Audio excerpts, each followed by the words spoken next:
Okay. So we've all regretted saying something that maybe we shouldn't have said, or we've regretted saying something that, not saying something that we probably should have said, but which is worse. There's an anonymous quote that says, "I have often regretted my speech, never my silence." I disagree with this quote because I think it's better that you should say what's on your mind than just sit and not say anything.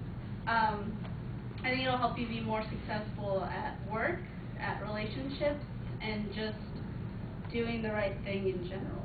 So at work, if someone's treating you unfairly, or I don't know, you think the boss is treating you unfairly or something, I think you should say something, because what's the worst that they're going to do? They're going to fire you, and then you're going to, I don't know, who wants to work for someone that treats you unfairly anyway? So, I think it would help in relationships, because,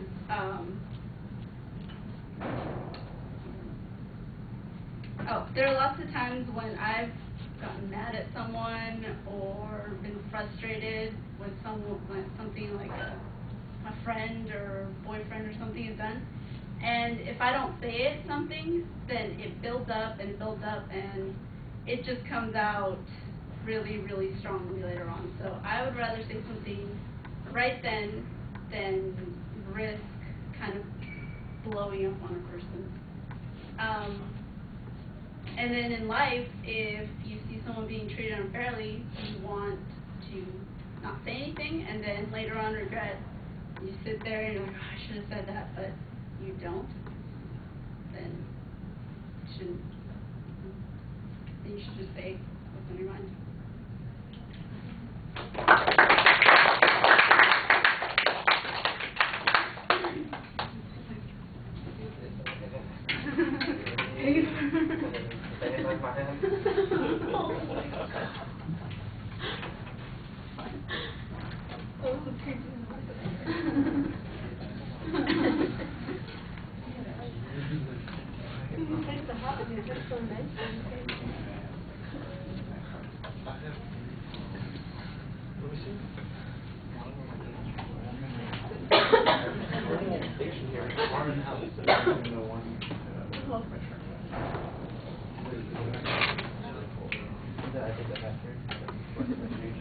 Oh, yeah, you turned it.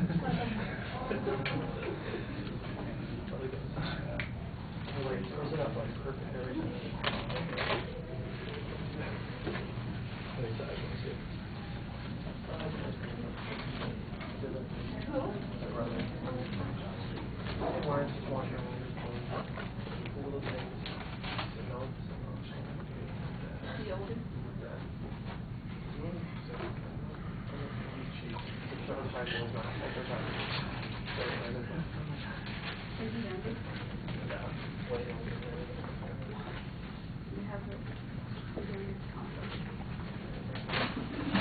You're always clowning around and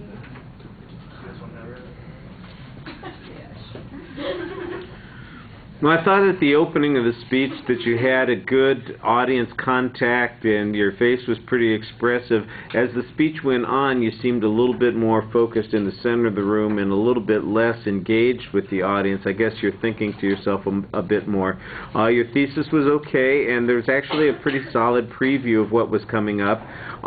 Your signposts internally were not quite as strong, and the examples don't develop the way it sounds like they were going to at the beginning of the speech. You'll probably think of a few more things to add as you are contemplating what you spoke about, and those details would probably add to the speech and make it a little bit more interesting. The presentation issues, your voice, I think, is pretty solid at the beginning of the speech. The one place that I would like to criticize it is right at the end. It just seems like you drop your voice and you give up on the speech at the conclusion of the presentation. Internally, the gestures, for instance, you don't really have any gestures for the first minute and a half of the speech because you're holding the topic in both hands in front of you most of the time that you're speaking, and so you seem a little bit locked into that position. And then at one point you do break out of that a little bit. There's a little more energy to your presentation, but then you go back to it. Your face is animated while you're speaking to us, so I think you've got the right idea. Get the topic out of your hand, remember what the point is that you're trying to make, and come back to that at the end, and I think it would be a little bit more graceful. All right, let's